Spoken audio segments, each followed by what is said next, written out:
할렐루야, 반갑습니다. 지난주 그 말씀은 요셉의 유언이었죠. 근데 그걸 제가 위대한 유언이다 이런 제목을 가지고 말씀을 올려드렸습니다. 근데 제 교회만 올려드렸는데 또 우리 교회에 다른 많은 분들이 시청을 해 주셔서 5일 만에 1000명이 들어오셔서 말씀을 시청하시고 은혜를 나눴더라고요. 제가 아는 목사님도 어떻게 그 영상을 보시고 은혜 많이 받았습니다 그래요. 그래서 야, 이 시공을 초월한 정말 이 영상이라는 게 대단한 역할을 하는구나 하는 걸 새삼 느꼈습니다. 한편은 들었기도 하고요.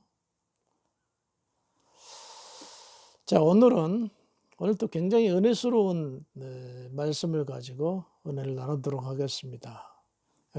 오늘 제목은 환상의 등대. 제가 갑자기 안경을 썼습니다. 좀 잘 보여요. 원고가 잘 보여서 그래서 안경을 한번 써봤습니다. 이해해 주시기 바랍니다. 출애굽기서 13장 20절로 22절의 말씀입니다. 13장. 제가 천천히 봉독하겠습니다. 20절. 그들이 숫곳을 떠나 광야 끝담의 장막을 치니. 21절.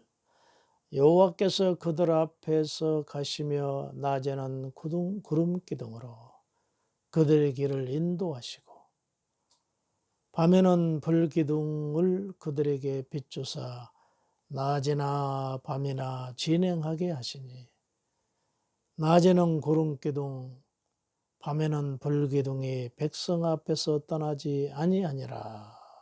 아멘.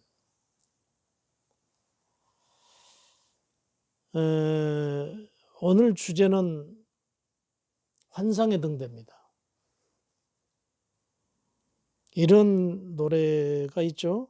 기억이 가물가물하는데 한 소절 생각나려면 얼어붙은 달 그림자 얼결 위에 차고. 등대지기라는 우리 유명한 가곡이죠. 등대. 지금 배들은 최첨단 항해 장비를 가지고 운행하기 때문에 즉 GPS라든가 또 수중 어떤 탐사기라든가 여러 가지 이런 최첨단 항해 기기를 가지고 갖추고 확인하기 때문에 그 등대의 중요성은 그리 많지 않습니다. 어느 정도 이제 항구 가까이 왔을 때는 필요하겠지만 크게 필요치 않았던 것이죠. 그런데 그 옛날 항해를 한다는 것은 등대 없이는 배를 파손시킬 수밖에 없는 상황이 많이 있겠지 않습니까? 즉 달이 있는 밤 같으면 괜찮은데 달이 금음달인데다가 날씨가 흐리니까 별빛도 없잖아요. 그 넓은 바다에 그야말로 칠흑 같은 어두운 밤이었을 거예요. 이때 나침반 하나만 가지고 항해하던 선장이 저 앞에서 등대 불빛이 쫙 비춰왔다. 정말 생명의 빛이었을 것으로 알고 있어요. 생명의 빛.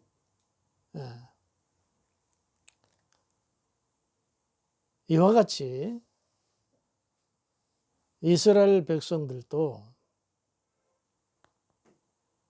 그들이 광야에 있을 때 이들의 등대 역할을 했던 게 오늘 본문에 낮에는 구름기둥, 밤에는 불기둥이었습니다. 낮에 구름기둥은 이 구름기둥이 어디서 항상 떠서 있었냐면은 성막의 그 지성소 있잖아요. 지성소 위에 그 요즘에 텔레비전 나오죠. 뭐 영오름이라고 하고 토네이도라고 하는데 이런 그 구름 기둥이 지성소 위에 쫙 하늘로 뻗쳐 있었어요. 그럼 왜 뻗쳐 있느냐? 이스라엘 백성들이 약속의 땅 가나안 땅으로 가고 싶다고 가고 싶지 않다고 해서 안 가는 게 아니에요. 이 지성소 위에 뻗쳐 있는 이 구름 기둥이 움직이는 방향에 따라서 시점과 움직이는 방향에 따라서 이스라엘 백성들이 움직이는 거거든요. 만약에 구름 기둥이 낮에 구름 기둥이 움직였다면 제사장들이 그걸 주목하고 있다가 하나님의 구름 기둥을 옮기신다. 하나님이 우리 이스라엘 백성들의 저 등대인 구름 기둥을 옮긴다. 구름 기둥 움직이는 방향으로만 움직이는 거예요. 나팔을 불면은 내 제사장들은 일찍 일어나서 하나님의 성전의 모든 기물들을 이제 정리를 하죠. 아주 다 그들이 가지고 있는 노하우에 의해서 뭐 또 각 레이지파마다 정해진 그 법칙에 따라서 아주 재빠르게 신속하게 하나님의 그 성전의 기물들을 철거를 해가지고 묶고 이동을 하는 거. 구름 기둥이 가는 곳으로 이동해야 됩니다. 그리고 모든 이스라엘 백성들은 나팔 소리에 더불어서 자기 모든 가정의 모든 가재도구와 텐트를 철거해서 구름 기둥이 움직이는 그 방향으로 같이 이고 지고 싸고 해서 이동하는 겁니다. 예, 그러니까 구름 기둥이라는 것은 이만큼 이스라엘 백성들에게는 등대였습니다. 밤에도 마찬가지입니다. 잠을 자고 있다가 갑자기 제사장들이 불기둥이 움직이거든요. 낮에는 구름기둥, 밤에는 그것이 광채가 나서 불기둥이 되는데 구름기둥 움직인 다음에 나팔 소리를 불면은 전 레이지파들 모여가지고 또 성전의 성구들 정리하고 이스라엘 백성은 가재 도구 텐트 정리하고 그래서 구름기둥 움직이는 방향으로 쫙 따라가는 거죠. 결국 그 기간이 40년이나 됐어요. 그리고 그 끝에 약속의 땅, 저 가나안 땅이 있었지 않습니까? 예, 이렇게 이스라엘 백성들은 저들의 등대는 낮에는 불기둥이었고 밤에는 불기둥이 저들의 등대 역할에서 그걸 따라갈 수밖에 없었다.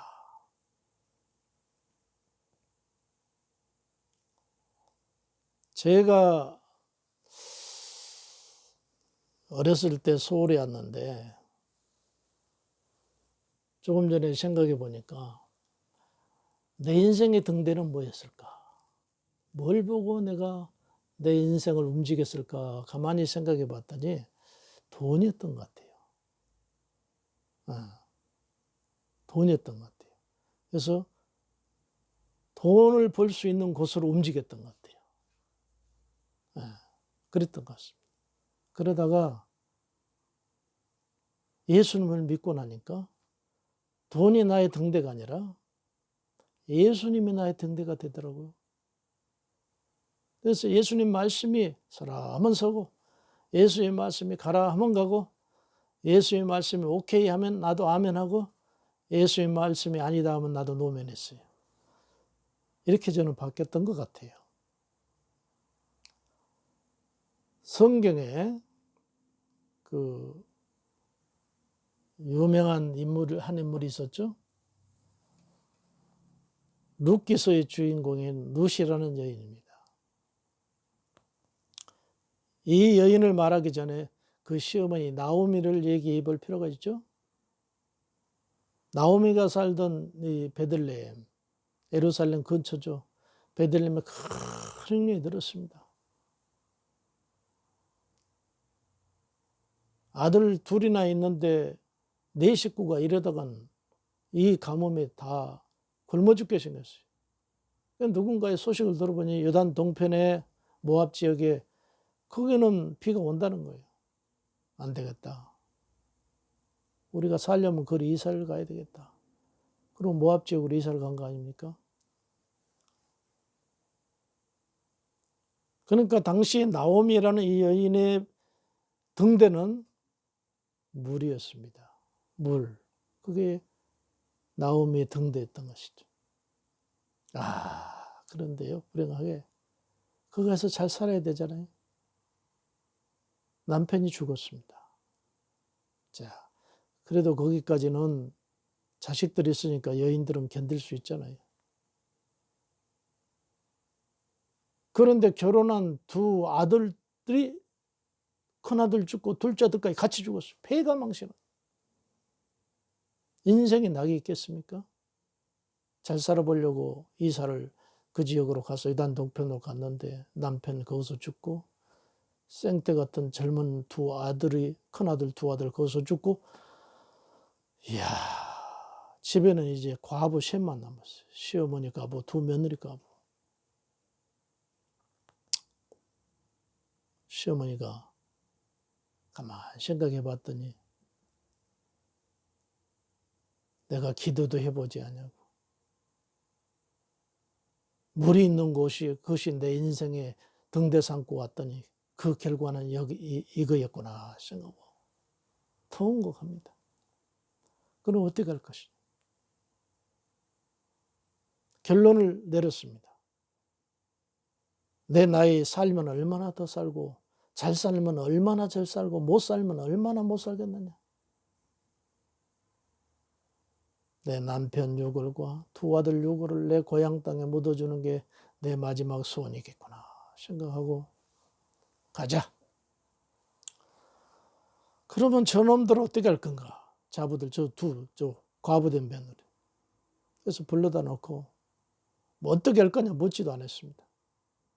나 고향 땅으로 내가 잘 살고 못 살고를 떠나서 네 시아버지하고 네 두 남편 고향이 거긴데 그 하나님의 땅에 갔다가 유골에다 묻어주는 게 내 마지막 삶인 것으로 알겠다. 그래서 떠나려고 한다. 단도직입적으로 말하는데 너희들은 앞으로 젊기 때문에 재혼해서도 살 수 있고 얼마든지 너희 인생의 설계를 새롭게 할 수 있다. 나는 떠날 테니까 친정으로 돌아가거라. 그러니까 두 며느리가 그 옛날에는 시집 가면은 그 집에서 죽는 줄 알았잖아요. 그러면 안 됩니다. 떠나시면 안 됩니다. 떠나시는 우리도 데려가 주세요. 그러니까 나오미가 냉정해야 되잖아. 무슨 소리를 하고 있는 거지 너희들. 어? 정신이 있는 거냐 없는 거냐 너희들 지금. 야단을 칩니다. 얼마나 야단을 쳤더니 큰 며느리가 알겠습니다. 울면서 보따리 싸가지고 친정으로 돌아갑니다. 친정으로. 그런데 둘째 이 루시라는 놈이 끔찍도 안 하고 있어요. 야단을 칩니다. 내 이놈. 지금 내 말이 말 같지 않느냐? 빨리 보따리 싸라. 그래야 이 젊은 아이들 악기를 열어두려고 하는 시어머니 참 속으로는 피눈물 흘리면서 하는 얘기죠. 이때 나오미가요. 뭐라고 한 줄 아십니까? 룻기서 1장 16절에 어머니 저보고 어머니 떠나라고 하지 마세요. 따르지 말고 친정으로 돌아가라고도 하지 마세요. 얼마나 강건했던지 돌아가라고 강건하지 마세요 그랬어요. 나오미가 막 강하게 얘기했던 것 같아요. 강건하지 말란 것 같아요. 정을 띄어야 되니까. 강건하지 말래. 나보고 어머니 떠나라는 얘기하지 마시고 강건하지 마세요. 오히려 막 화를 떠내는 거예요. 어머니 저는 어머니 가는 곳에 나도 갑니다. 어머니 머무시는 게 나도 머물 겁니다. 그리고 어머니 백성이 제 백성입니다. 더 중요한 거 있어요 어머니. 어머님이 하나님이 내 하나님입니다. 어떻게 어머니 하나님이 어머님이 하나님입니까? 내 하나님도 됩니다. 나는 거기 가서 하루를 살더라도 하나님 잘 믿고 살고 싶어요. 고생하더라도요.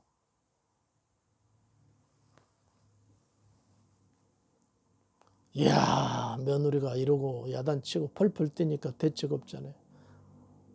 너 그럼 가서 굶을 각오도 있느냐? 어머니 굶으면 저도 굶겠습니다. 저는 하나님 하루 살더라도 하나님 잘 믿고 싶어요. 당최 그런 얘기 하지 마세요. 말릴 수가 없었어요. 그래서 데려온 거 아닙니까? 이야, 데려왔는데요. 집에 그 옛날 동네 돌아봤는데 집이 있어요. 다 허물어져 없어져. 나머지 방 한 칸 얻어가지고 살고. 어머니 나 밖에 갔다가 뭐 먹을 건가 찾아보겠습니다. 가가지고 들어가니까 마치 추수철이야. 옛날에는 보리이삭, 미리이삭, 벼이삭 하나를 굉장히 중요히 여기잖아요. 곡식 귀한절에. 그러니 이삭 죽기 해가지고 한 주먹이나 주순 거 가지고 갈아가지고 어머니 그 죽 써가지고 올리고는 너 어떻게 했냐. 자기는 배고프니까 맹물로 배 채우고 어머니 저는 밖에서 먹고 왔어요. 그게 오래 갑니까? 들통나지? 시어머니가 얼마나 서럽겠습니까? 이 자식 너 지금 그래서 내가 너를 안 데려오려고 했던 거야. 이게 무슨 꼴이냐 지금. 어? 소용없어요. 어머니 염려하지 마세요. 저 젊기 때문에 며칠 굶어도 끄떡없어요. 아이고. 그러니까 시어머니가 동네 나가가지고 세상에 우리 며느리 좀 보소. 친정으로 돌아가라고 난리를 쳤는데 여기 와서 나랑 같이 하나님 잘 믿겠다고 하나님 믿겠다고 쫓아오더니만 이삭 죽기 해가지고 나한테는 밀죽 써서 올리고 저는 밖에서 맹물로 굶고 앉았다고. 저런 며느리 이 세상에 찾아봤느냐. 그 주변 사람들 깜짝 놀라는 거예요. 그 소식을 들은 그 집에 그 지역에 가장 잘 사는 룻의 집안이죠. 지금 우리로 말하면 6천 정도 8천 정도 되는 이런 집안에 보아스라는 분인데 그 소리를 듣고 깜짝 놀라. 너희들 룻이라는 여인이 이삭을 죽고 있거든. 일부러 뒤에 많이 떨어뜨려줘라. 그래야 저들이 죽이라도 먹고 살 것 아니냐. 그래서 그 종들이 뒤에서 룻이 이삭을 죽고 있으면 곡식을 베면서 좀씩 떨어지고 지나갔어요. 참 슬픈 일이죠. 그래도 날마다 어머님과 같이 가서 저녁에 가정 예배 드리고 아침에 또 가정 예배 드리고 기도하고 그게 너무 행복했던 거야. 그러니까 불평 없어요. 이 소문을 들은 그 지역의 최고의 갑부인 보아스가 청혼을 했습니다. 비록 룻이 결혼했다 할지라도 저렇게 믿음이 좋고 저렇게 효심이 강한 저 여인을 내가 내 와이프로 맡고 싶습니다.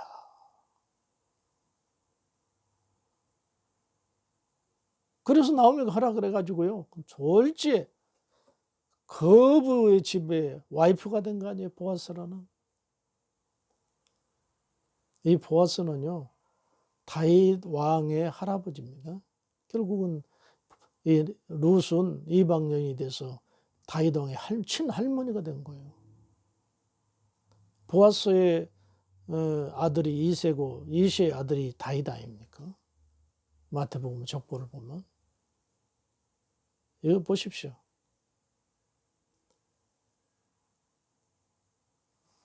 룻이 세상 기준으로 등대를 삼고 친정으로 돌아갔다면 이런 영광이 어떻게 있겠습니까? 어림없죠. 오직 하나님을 등대 삼고 그 등대를 향하여 죽든지 살든지 굶든지 배부르든지 쫓아나섰더니 저 이스라엘 백성 그 최고의 가면 다윗 왕가의 할머니가 됐고 마태복음에 보니까 아브람과 다윗의 자손 예수 그리스도의 세계라 예수님의 족보까지 그 이름이 올라 있잖아요. 이보다 더 큰 영광과 축복이 됐습니까? 결론이 맞습니다. 우리 믿는 사람들은요. 우리 성도들의 우리 믿는 사람들의 등대는 예수님이 되어야 됩니다. 예수님이 이렇게 말씀했죠. 나는 길이요. 나는 진리요. 나는 생명이다. 나는 길이란 얘기 뭡니까? 나를 따르라 그 말이에요. 내가 너희들의 등대다 그 말이에요. 예수님을 등대 삼고 힘들고 어렵지만 굳건하게 룻처럼 따라 나서면 부른 하나님의 영광이 우리 성도님과 인생 가운데 있을 줄로 믿습니다. 할렐루야, 승리합시다.